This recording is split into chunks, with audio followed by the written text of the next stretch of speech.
Have you ever stood helplessly while someone you deeply love walked straight into a mistake you could clearly see coming? Your heart wanted to shout, "Stop! Don't go there," but something quieter, wiser inside whispered, "Let them learn. This is their path." In that moment, you feel a painful conflict inside your soul, the pull of compassion on one side and the fear of watching them suffer on the other. You wonder, if I truly love them, shouldn't I protect them?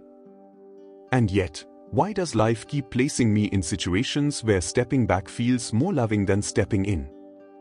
This question touches a very deep spiritual truth. Sometimes your compassion can become interference. Sometimes your desire to save someone becomes a barrier to the lesson their soul is trying to learn. Paramahansa Yogananda often reminded seekers that pain, though difficult, is not a punishment but a teacher, a force that awakens the soul when gentle guidance no longer works. When we rush to rescue, we may unintentionally interrupt a divine process that is shaping someone's character, courage, and inner wisdom. And so you stand there, watching someone you love struggle, wondering why the universe asks you to love without saving, to care without controlling, and to be present without correcting. This inner dilemma is not a sign of weakness, it is a sign of spiritual maturity. Because there comes a time on every seeker's path when you must learn the sacred art of allowing others to grow through their own experiences, even when those experiences include pain. Today, we will explore why this happens, how to honor another soul's journey, and how to love in a way that supports growth rather than rescuing. Let us begin this gentle, honest, and transformative exploration. Why does pain appear in our lives, even when we try so hard to live with goodness, sincerity, and love? This is one of the oldest spiritual questions, and Yogananda answered it with great clarity. Pain is not a punishment from the universe, it is a teacher sent by the soul. Every soul comes to earth carrying tendencies, patterns, and habits that need refinement. When we ignore the gentle signals of life, when we resist inner guidance, or when we repeat unhelpful patterns, life becomes a little louder. Pain is that louder voice. It awakens us from spiritual sleep and forces us to look at what we have avoided. It is like the flame that teaches a child not to touch it again, firm, but never evil. Pain serves three sacred purposes in a seeker's journey. First, it awakens awareness. It shows us what is out of alignment, what needs healing, and what inner truth we have not been listening to. Second, it burns old tendencies. Many deep-rooted habits, stubbornness, ego, fear, or attachment, only soften when life gives us a strong experience that pushes us to reflect. Third, pain invites divine wisdom. It humbles the ego and opens the heart to higher guidance. Without some discomfort, many souls would never look upward. This is why spiritual masters never see pain as cruelty, they see it as part of the soul's training. When we try to remove every pain from someone else's path, we may accidentally interrupt their spiritual growth. We protect their comfort but weaken their character. We soothe the moment but delay the awakening. Understanding pain as a teacher helps us love with greater wisdom, not by preventing every struggle, but by trusting that each soul is being shaped with divine precision. Most people believe compassion always means stepping in, helping, comforting, and fixing. But Yogananda taught that there is a deep difference between true compassion and the urge to rescue, and understanding this difference changes how we love. True compassion, or heart compassion, comes from a calm, steady inner space. It respects timing, boundaries, and the soul's own intelligence. It says, "I am here for you, I care for you, and I trust you will grow from this experience." This form of compassion uplifts, empowers, and strengthens. It does not rush, force, or interfere. On the other hand, the impulse to rescue often comes from fear, anxiety, or emotional discomfort rather than wisdom. It says, "I cannot bear to see you suffer, so let me solve this for you." But such rescuing can weaken the other person, create dependency, and interrupt the karmic lessons they must learn. Many times, we step in not because they are incapable, but because we are uncomfortable watching them struggle. Rescue compassion looks loving on the surface, but it often comes from the ego's need to feel important, needed, or in control. Heart compassion, however, operates from trust in the person, trust in life, and trust in the divine plan unfolding for them. Yogananda's approach was simple: help when asked, guide when invited, bless always, and interfere never. When someone has not opened the door to your help, trying to push your way in can block their inner teacher. Advice without invitation becomes pressure. Solutions without readiness become noise. And help given out of fear becomes interference in their soul's classroom. Real compassion honors freedom. It supports without suffocating. It cares without controlling. It stands nearby with love, allowing the other soul to rise through their own experience. Every soul that comes into this world carries a sacred blueprint, a subtle map of lessons, tendencies, strengths, and karmic patterns that must unfold in this lifetime. Yogananda explained that before birth, the soul chooses certain experiences that will help it evolve, awaken, and grow closer to its divine nature. This is why no two people learn in the same way. One person may awaken through love, another through loss. One may grow through peaceful experiences, another through challenges that shake the foundation of their life. What seems harsh from the outside is often the fast path chosen by the soul from the inside. When we look at someone going through a difficult phase, we may think, why must they suffer like this? Why can't I save them? But the truth is, there are lessons that only experience, especially painful experience, can teach. Just as a seed pushes through darkness to reach the light, the soul also pushes through challenges to reach clarity and strength. When we interfere with someone's karmic learning, we unknowingly interrupt the very lesson their soul designed for themselves. It is like attempting to pull a butterfly out of its cocoon because we cannot bear to watch it struggle. We mean well, but we weaken its wings.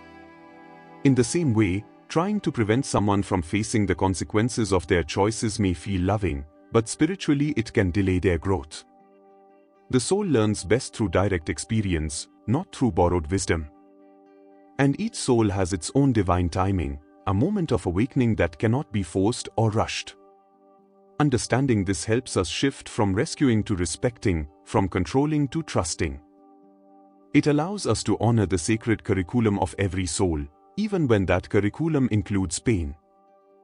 There is a hidden truth that many seekers never hear. Sometimes helping someone too much, too quickly, or in the wrong moment can actually harm them and create new karma for both of you. Yogananda often emphasized that every soul has its own inner teacher, the divine guidance that comes through experience, reflection, and consequences. When we interfere with that natural process, even with good intentions, we may unintentionally step into the territory of karmic entanglement. The karma of interference begins when we take responsibility for a lesson that is not ours to learn. Instead of allowing the person to face the results of their actions, we soften the impact, shield them, or carry their burden. In doing so, we may take on part of their karmic weight, and they miss the transformation that comes from facing the truth directly.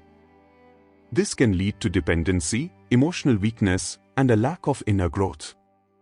They begin to lean on you instead of relying on their own strength or on divine guidance. And you, in turn, may feel drained, frustrated, or responsible for holding their life together.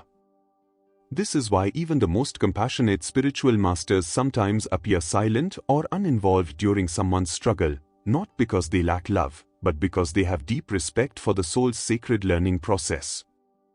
They understand that if they step in at the wrong time, they may interrupt a breakthrough moment the person truly needs. Interference, even when soft and well-meaning, can delay spiritual maturity. It can stop someone from developing accountability, inner resilience, and the wisdom that only comes through lived experience. Recognizing this truth helps us see that there is a difference between helping and hindering. And sometimes the most loving act is not to remove the pain, but to trust that the soul is being shaped by it with divine precision. Learning to love without rescuing is one of the highest forms of spiritual maturity, and it requires a deep shift in how we show care. Most people believe love means stepping in, fixing, solving, or protecting, but Yogananda taught that real, soul-aligned love supports growth, not dependency. When someone you care about is struggling, your heart naturally wants to comfort them, but the wiser part of you knows that some lessons must unfold through experience, not escape. The first way to love without rescuing is to bless them silently. Instead of rushing to correct or guide, send them thoughts of strength, clarity, and peace. Silent blessings reach deeper than spoken advice. Second, love becomes healthy when you offer guidance only when asked. When advice is forced, it becomes control, but when invited, it becomes wisdom. Third, you learn to stay peaceful even when they choose a path you would not choose. Their journey is not yours to manage. Fourth, you practice trusting the divine working through their life. Every challenge is under a higher supervision, even when it looks chaotic from the outside. Fifth, you release the false guilt that says, if I do not save them, something bad will happen. You are responsible for acting with love, not for controlling outcomes. Sixth, you remain available without attachment, letting them know, I'm here when you need me, while giving them space to find their own footing. This kind of love strengthens rather than weakens. It empowers rather than suffocates. It says, I believe in your soul's capacity to rise. Loving this way is not cold or distant, it is compassionate, wise, and spiritually aligned. It honors the divinity within the other person and allows them to walk their path with dignity and courage. One of the most challenging spiritual skills is knowing when to help and when to step back, and Yogananda offered a simple inner test for this. Ask yourself, is my help making this person stronger or weaker? This single question reveals the true nature of your intention and its impact. If your support empowers them, encourages responsibility, and helps them grow in courage and clarity, then your help is aligned with their soul's evolution. But if your help prevents consequences, shields them from necessary discomfort, or creates dependency, then your compassion has quietly turned into interference. To understand this difference, you must learn to listen deeply to your intuition, that quiet inner voice that knows when to act and when to remain still. Sometimes your intuition will whisper, not now. They must walk this path alone. At other times it will say, be there. They need your hand for this step. This is not about abandoning those you love, it is about honoring the divine timing of their growth. If someone is unwilling to take responsibility or keeps repeating the same mistake, stepping in again and again will only drain you and delay their awakening. But if someone sincerely asks for guidance, shows readiness to change, or faces a challenge too overwhelming for their current capacity, then your support becomes a blessing rather than a burden. This is the sacred dance of wise love, a balance between presence and space, between caring and trusting. You begin to understand that every soul has its own rhythm, its own karmic lessons, and its own moments of realization. Helping wisely means responding to that rhythm, not forcing your own. When you master this art, your relationships become healthier, your energy remains protected, and your love becomes an instrument of true spiritual upliftment. As we come to the end of this journey, dear seeker, I want to remind you that learning to love without rescuing is not a sign of detachment or coldness, it is a sign of deep spiritual maturity. It means you trust the wisdom of the soul, the timing of the universe, and the divine intelligence guiding every life. You are not abandoning anyone, you are allowing God to meet them in their own experience. You are stepping back not out of indifference, but out of respect for their inner growth. This is the kind of love that empowers rather than entangles, that strengthens rather than suffocates. If this teaching touched your heart, brought you clarity, or helped you see your relationships in a new light, I invite you to share your reflections in the comments. Tell me, have you ever had to step back and let someone learn their own lesson? How did it feel? Or if you simply want to offer your devotion and gratitude to the lineage of masters, type Jai Gurudev in the comments so this space becomes filled with light and blessings. If you found value in this message, please remember to like this video, subscribe to Mystic Yoga World, and share it with someone who may need this gentle reminder today. Your support helps this sacred knowledge reach more hearts around the world. And before you go, let me know what topic you want the next video to explore. Your guidance helps shape the journey we take together. Thank you for being here, for seeking, for growing, and for walking this path with sincerity. Until we meet again in the next video, may your heart stay wise, your compassion stay balanced, and your love remain guided by the divine. Jai Guru Dev.